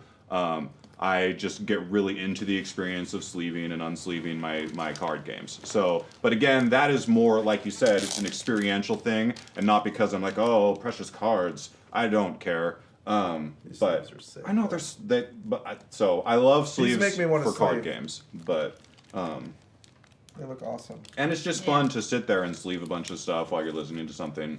It's almost like meditative experience. I don't feel like we gave them an answer at all. We just kind of psychobabbled about it for a while. That's what cool. sleeves are. The whole dialogue about sleeves is psychobabble. And now we've joined. It's okay, buddy. No, it's not. Like, it's not okay. Like, go respond to some emails about sleeves and then tell us it's okay. You have comfort. All right, let's move away. I have 8 more questions about sleeves I could ask, but I'm not gonna. No. Okay. We've gone far enough. I think sleeping bags for thonks because they're Sleeping bags for thonks. Yeah, because it's a sleeve. It's pretty cool. Now I love sleeves. I like also this. want knit beanies, right? Yes. Mm-hmm. I like this question from Dwight Mendenhall. Will we ever release child-sized shirts? I feel like we should. Didn't we? Didn't we make? No, my kids just got bigger. My kids just got bigger. That's I wow. love What a this moment idea. for me this was. As our community gets bigger, I would love to do that. Yeah. I think it's just kind of been an issue of how many do we need to produce and how many are we going to sell. Right. And, Will we sell 72 child-sized shirts? and honestly, it's not even about profit. It's just about are they going to serve the community and can we not go backwards? That's really more the issue. That's a very fun idea, though. I'm super into that. I think we have some. I know. Well, even the we should Luna talk. shirts. We also need grown-up. Even thonk Luna shirts. Mm-hmm. I was like, I think kids would love her. Kids They do love her. My kids are obsessed with Luna. Yeah, Mhm. yeah. Okay, this is a Spiritfire question. Peter wants to know, wondering what the range of difficulty for the puzzles from Spiritfire will have. Will experienced board gamers be challenged? Will there be a way to customize difficulty? There's a major way to customize. So it's designed in such a way that you can come to the table with very minimal experience and kind of wander your way through and come out with an average result. So, my mom could go and she could play and she would do her thing and not necessarily want to get into the deep strategy part of it. In such an average Even though way. my mom would crush me probably at the game, but average mom.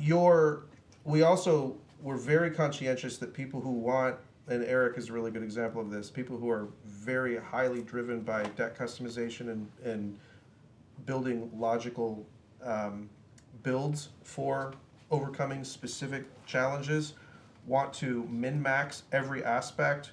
Which cards am I going to put in my deck? And then which approach am I going to use in this particular situation? And then where am I going to start in the grid or whatever it might be? There is a very high end that's going to be very difficult. There's some that are just like, you're going to have to figure out where your threshold is or you're just not going to do well. The approach cards, the approach to the challenge, to the skill tests, it's a big part. Is a big part of this because you get to, in some ways, set the difficulty of the skill test. Not obviously the quest is doing that a lot as well, but with the approach you can opt into a more difficult and more complex experience, but for a higher reward. So for someone who is driven, like Eric, who's on the design team, to like really achieve in that way and maximize your destruction of the game with your brain, there are options to opt into a higher complexity experience. And let me just go one step further. So I'll just talk about myself and the way I like to play. Depending on my mood and what I have going on, sometimes I like to min-max and go really hard and try to challenge myself to do something. And other times I just want to get where I'm going. And if I have a couple of these skill tests that are in the way, I'm going to cruise through those knowing that I'm not challenging myself, but I'm just going to do kind of not necessarily the minimum, but I'm just going to cruise through those so that I can focus on the thing that I want to focus on and not be stopped. And the game allows you to do that. It allows you to almost bypass them. Like you could just mail it in and quit at any time and just bypass the reward. So it's really low bar, but you can also raise the bar so high that it's too high. And so that's at least what we're going for with the game. And so playtesting is going to really flesh that out. Okay, you said low bar, and it made me remember lo-fi. And there's a question about lo-fi, which is, will the lo-fi channel be ad-free or have a single ad in the continuous live stream style of lo-fi girl? Like, that's an interesting concept to think about how we customize that to make it the most usable for people. That's not even hard. Like, we obviously are making this because we love and respect the lo-fi community, and there will not be an ad in the middle of any of our lo-fi videos. Maybe there will be one at the start. There will definitely not be one in the middle. Perfect. I can't wait to use that. Yeah. I love lo-fi videos. I listen to them all the time. We're all about it. Yeah, it's cool. There's quite a few more little Spiritfire ones. You ready for that? You amped for that? Miles wants to know, is there any new mechanics in Spiritfire that we've kept secret for now? Yep. Yeah. Yes is the answer. Affirmative. Okay. One of those things is, not a secret now, we're talking about it, but one of the new mechanics that we have come up with since the campaign are these approach cards, where there are... Those were post-campaign, right? That we came up with that? Well, yeah. I mean, there's other stuff too. Yeah. And then... Resolve charges and rest cards. So you, without going too deep into it, I don't think they'll mind. When you run out of cards in your deck, or you run out of capacity to play cards into your space, you have to rest. During rest, though, it's not just a cleanup phase. That's an opportunity to do things to kind of reflect on what you've done and leverage that to increase your wisdom or your knowledge or your abilities or whatever, however you want to frame it. And so rest cards are things that you can leverage during rest based on what you've done during that previous period of time, so you can work towards the execution of these rest cards. And some of them have these resolve charges that happen in the resolve wheel. I'm going to lose almost everybody here at this point, but that's okay. When you gain these resolve charges by extending your marbles all the way to the edges of the tracks, you can flip these. You get to charge these. Keep going. It's gone already. Keep going. Sorry, Malia blew it. Those charges are going to persist, and then you can use those to power some of these rest abilities. That's a new mechanic.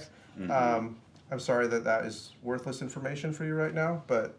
they loved it. The whole idea that, hey, you're doing this cleanup phase, and instead of it just being that, you also get to grab this stack of cards that you only get to resolve during rest, and be like, okay, I have 3 charges, which of these 7 cards effects am I going to trigger, is very fun. It's very cool. Yeah, because the rest phase, Board Game Bree says, is the thonk about what you did phase, and that's so important. They're so thonking right. And, this is interesting as you kind of wade through this, because, Matt McHugh said something like, what strategy, if any, does O-Neb have for rules questions and discussions around a game with so much secrecy and discovery as Spiritfire? This is what makes it a little bit complicated, is the nature of these rules being things that you explore, and these activities being things that you find as you go that you don't want to talk about. Yeah, it's an interesting middle ground. Those discussions are going to happen as people play the game, and that's what we want. People don't talk about a movie until they've seen it. That's a really good way to think about this game. I mean, we could tell you everything that happens in a movie before you go, but it's more fun to experience. There's also something really cool about the community aspect that comes from these sorts of things. I'm not drawing a direct comparison here, so anyone who knows these games don't go down this road.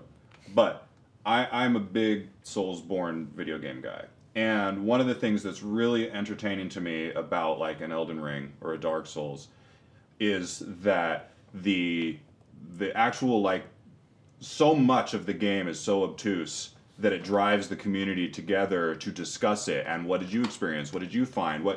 There's so much that the game doesn't even tell you, and it takes the community to figure it out. Yeah. I think personally, as a designer, those games go way too far in not telling people things. But there is something very fascinating about the community that forms around discovering secrets. It's very interesting, and so. This game makes space for that. Yeah, while also, we will be here answering questions. But it's how did you get that keyword to get into the cave thing? And I used this combo with this thing, this card. And totally. I don't even remember what pack I got it in. But has anyone opened this door? Right. And it's no, the door doesn't have a key. We're trolling you. But people will wonder forever if they can open that. Mudasem wants to know for Spiritfire, how can I pack the game after a session to know where my progress is? Is there milestones, or how are It's really easy. Yeah. I mean, we'll have all that dialed for you. It's very easy. I mean, you put it away in 5 minutes. The amount of ridiculous engineering that's gone into that is ridiculous. And this game is an ongoing game that you're going to play for weeks, months, and bringing it out and putting it away is a huge consideration. So we've got you there. Now, Jama says that there has been some talk about the idea of a Spiritfire co-op mode going up to 4 players. Is that something that's on the table at all, or not a priority? Well, yeah. So Spiritfire right now, you can play with up to 3 people at the same time. So up to 4. Oh, I know what they're getting at. Yeah. Did you want to jump in? Well, okay, so let's just say you've got 2 couples. Well, a couple could play one character between the 2 of them, so essentially you're playing a 2-player game with 4 people. That's one co-op 4-player mode that they may be referring to. Gotcha. Right now, up to 3 can play. It's not really a game that lends itself to modes in the traditional sense, though. It just kind of is what it is. It's much more like a video game. Yeah. Where like, hey, we're going over here. If you kind of come over, you can do this with us, Mm-hmm. and then it scales with you. So And like in a video game, you do a boss fight, it scales. There's 3 players. Okay, so the boss is 3 times as hard to beat, or whatever. The game kind of does that, but it also lets you diversify your tactics within the game. So you're going to go do this thing, and I'm going to do this thing, and yeah. Last question, at least right now, that's on the Spiritfire thread is, okay, we have teased the like O-Neb doc series. Are we just like, when are they going to get that? Is it waiting for after Spiritfire's release? That What's is the mostly just a bandwidth thing. Mhm. As you've seen, like the Wormhole was full of highly produced video content, and that takes time and effort. And so the Neb doc. So for people asking, we have been filming in our office, us working on things, meetings, just day-to-day stuff for about a year now. And the plan is to produce what we're just calling Neb doc, which is just exactly that. Documentary. There's a documentary about the things going on here and the things that we do and the experience of doing that. And it's something we're really passionate about and excited about, but it's just a ton of effort. And so when that actually will come to pass, we don't have a specific. Okay. It will, though. Yeah. Speaking of the videos that we put together for this, Colorful Bucket wants to know if we're going to post the Wormhole release trailers on the YouTube channel because they want to be able to show. Yes, their boyfriend. most, if not all of them, will end up on YouTube. Most, if not all of them, will end up in your social media feed as marketing that you get sick of. Awesome. And the live stream will be Or posted. don't. Yeah, and after. the live stream will be posted, so you The can always live stream will toggle be through. posted. I think the real question is, can we watch the Thonks trailer over and over again? And the answer is absolutely. You should have seen our faces, specifically Tom's face, right when we were playing, before we were playing that, where he's like, I can't believe we're about to show this to them. Now they know We who need we more are. of those Thonks sayings. Put them in there. Like when we get that video up there. I challenge you directly. I've watched that video multiple times for my own enjoyment. I not have to, because and I have laughed to. out loud Yeah. at yeah. mostly Eric. Oh, it's always Eric. I end the video with admiration for Eric. Okay, there's a few questions in here. Michael Joyce wants to know if there's any update on Vindicles. My favorite expansion ever, Vindicles Chronicles. If you've watched that Chronicles expansion video, I had a hard time. It was a hard day for me. So just go, if you haven't looked at that on our YouTube channel, go to the, I'm doing it now! Why does it freak me out? I just started stuttering. Go and watch the Chronicles video, just the first 10 seconds, and just see me humiliate myself. It's really fun. I loved it. We're still working on that. That's the answer to the question. Yeah. Yes. Yeah. Vindicles, it's still in the It's- works. Yeah. It's a hard one to crack. Ascendancy wants to know something.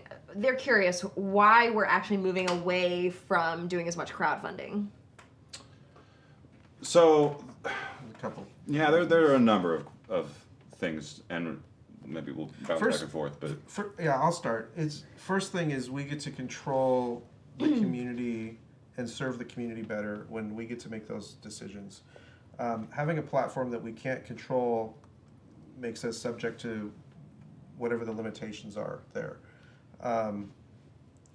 There's a lot of visibility that comes from crowdfunding that I think we're going to probably, and a lot of folks are still reliant upon. But the more we can curate a really powerful experience for the community using our own tools and website and things that we're working on in the future that we're going to probably release in the next event, that I think you guys are going to be really excited about. Those types of things wouldn't be possible in crowdfunding. So yeah, the real push for crowdfunding for us is eyeballs and how much traffic we can get. If we could get that on our website, we wouldn't use it. And I mean, who would? The goal for us really is connection with community. Like that is very much at the core of who we are and what we're doing. And that used to be a really big part of crowdfunding. Like you would go, you would say, here's this idea of this thing that we were making, and people would come alongside us, and it would be this really fun and fulfilling experience. And there is still some of that. But as crowdfunding has changed and grown and come to hold the position that it does in the board game industry, it feels less and less and less like we are having a community experience or an Orange Nebula experience with an Orange Nebula community, and more that what we are doing is being part of some sort of almost like industrialized machine of exactly what a Kickstarter or a crowdfunding campaign is supposed to be, exactly what you're supposed to do. Here are the expectations that are set, and if you don't meet them, you're in trouble.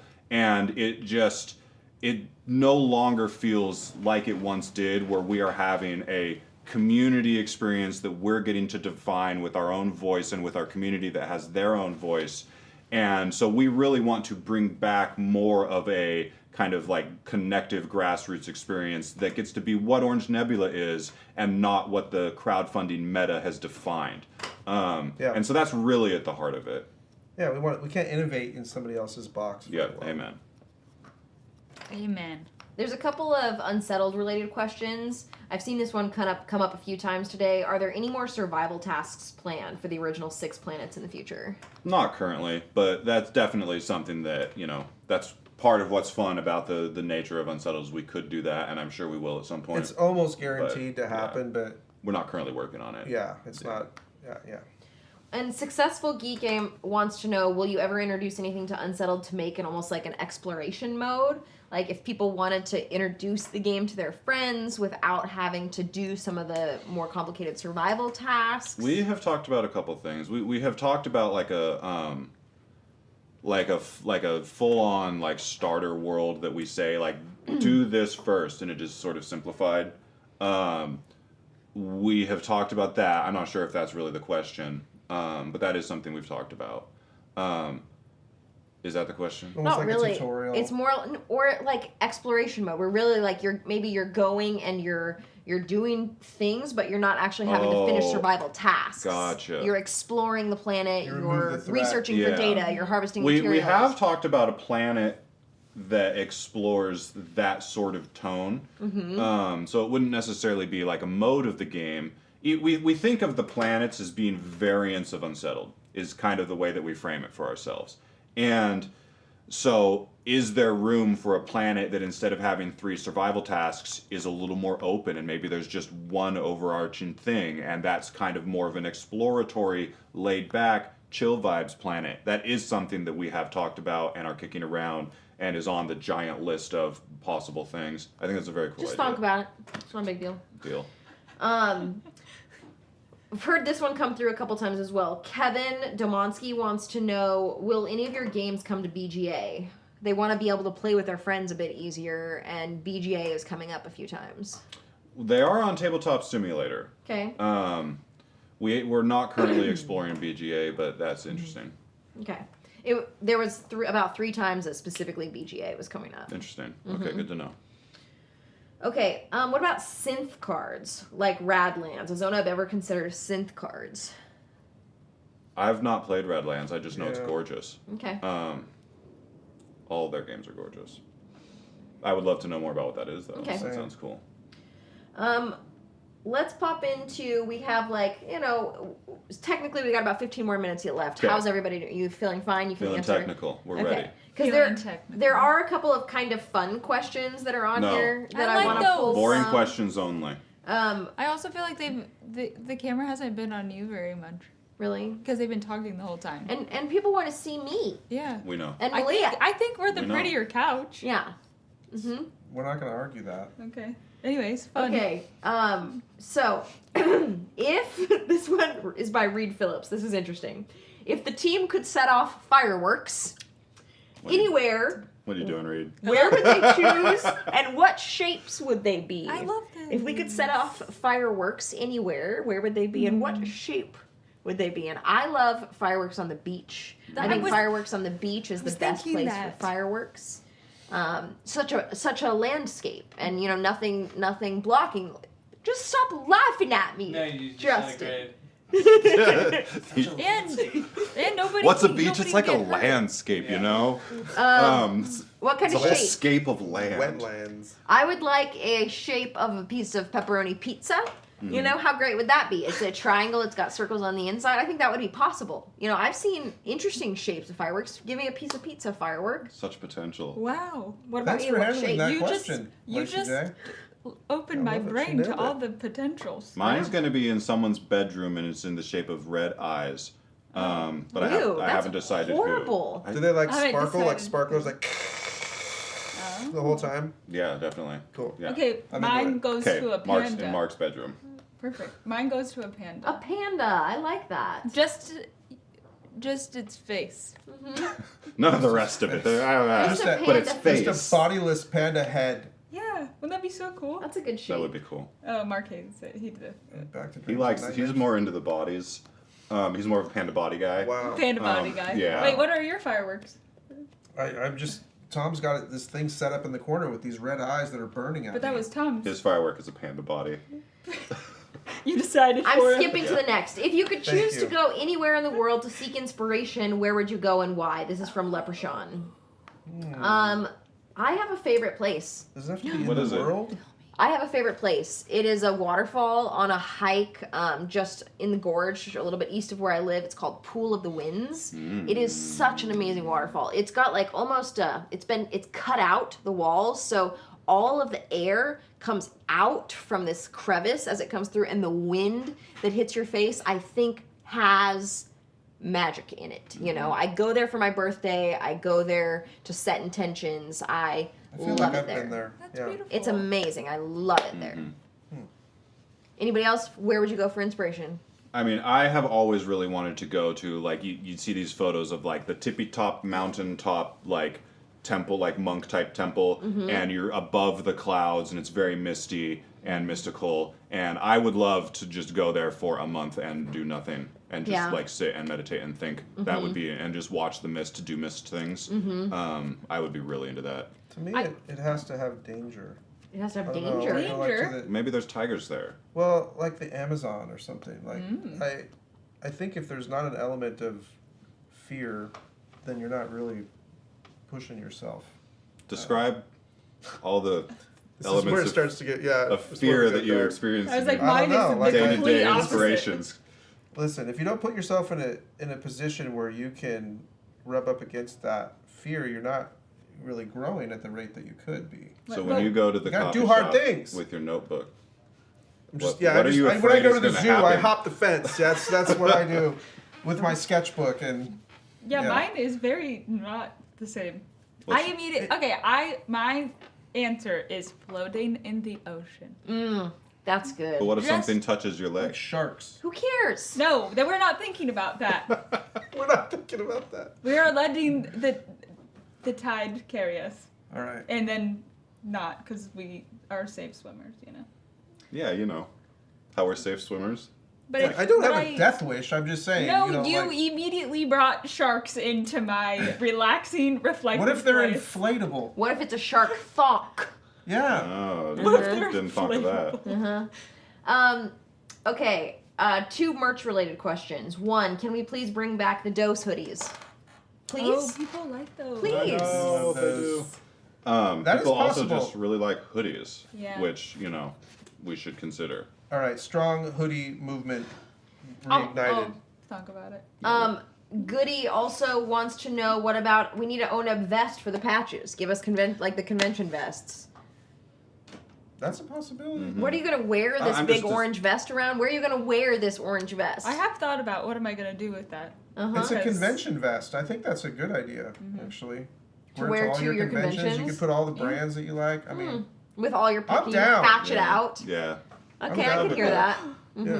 What's your pun? Your patch pun. Oh, patch me outside. Yeah. It's gold. Wow. It's good. I laugh at it every time, whether it's out loud or in my heart. That says more about you than the joke. I know. Do you prefer Fair enough. Do you prefer helpful Luna or evil Luna, and why? From Bruton Gaster. Depends on the day.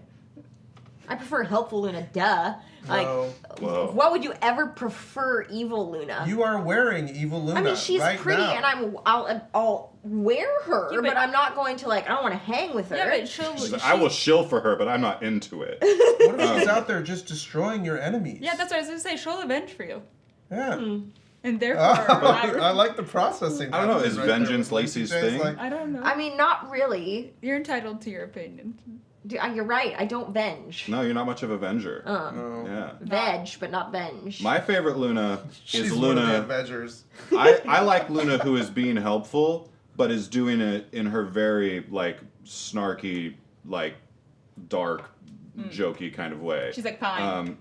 Where she really has had enough of how pathetic I am, and she can't believe she's tolerating my existence and is programmed to help me. Like, how dare you ask me for help again? Yeah, I have shown you this 3 times in a row. That's how I feel like my children. All of a sudden, you my would be dead ears 40 perk. times if it weren't for Luna having Yeah, to go and over. she's a bit over it. begrudgingly She needs a picking you therapist. up again. Mm-hmm. Yeah. But she needs a therapist, but she is looking at everybody else saying you need a therapist. That's a good point. That's exactly what I do. Is it bad that Luna is my therapist?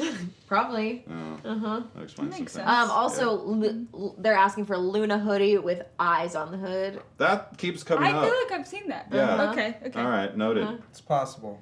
The list the mental list I have running from the last 2 hours is getting extensive, but I love it.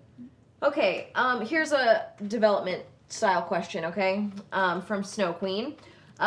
What are the considerations when figuring out the layout of all components on the table for your game? What comes first, space or design? Many. So everything Shut up. is subservient to the design. You want it to fit in the table, but why are you laughing? Power through.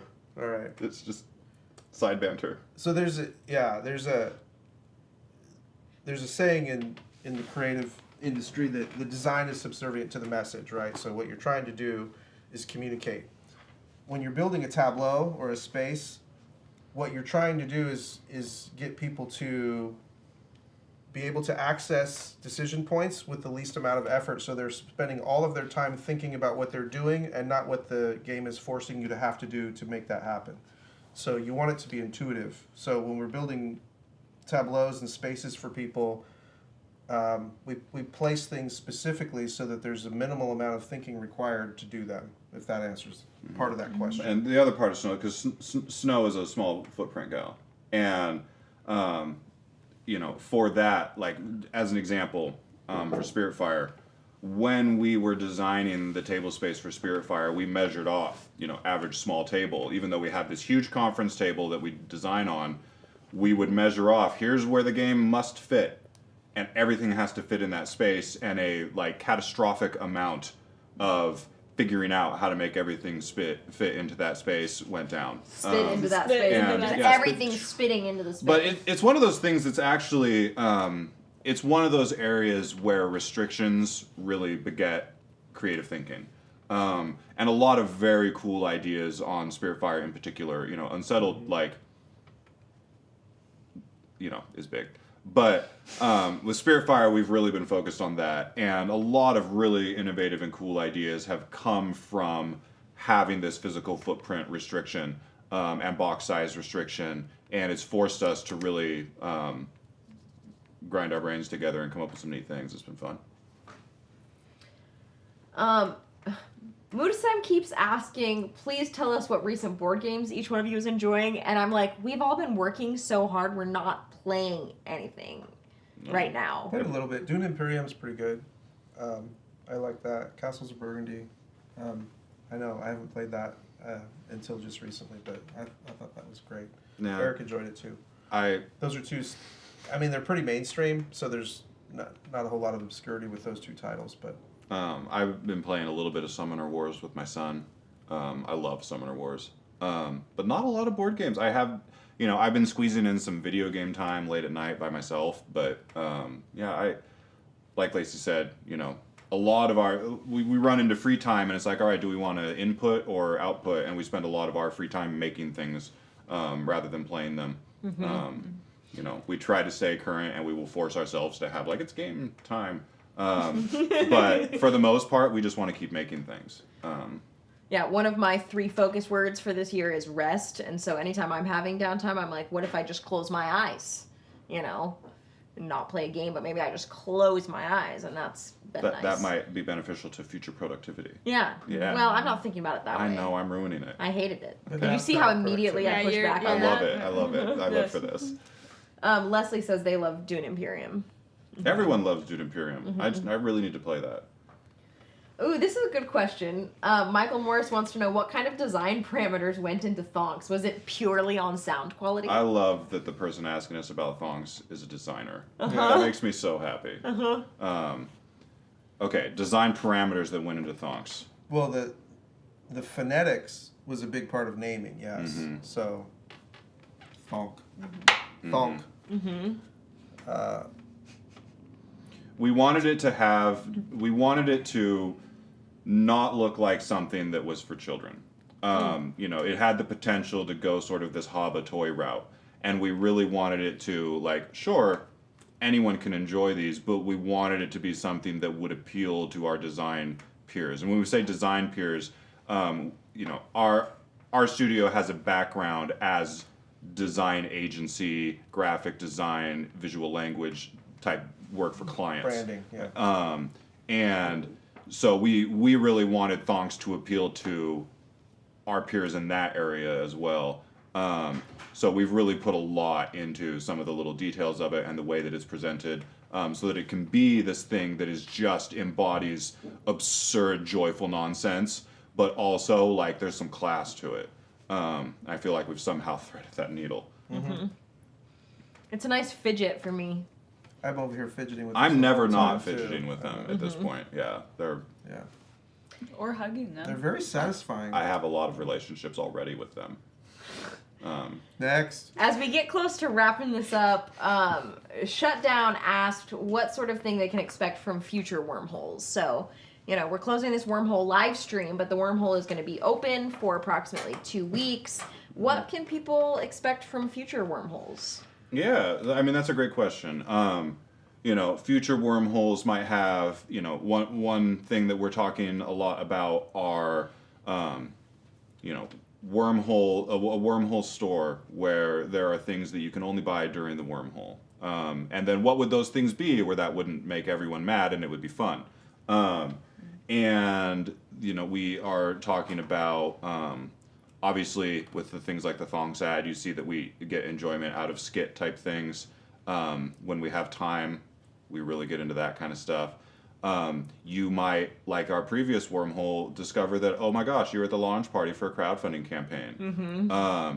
We would love at some point to be like, oh my gosh, here's a full-blown freaking finished game that you had no idea we were making.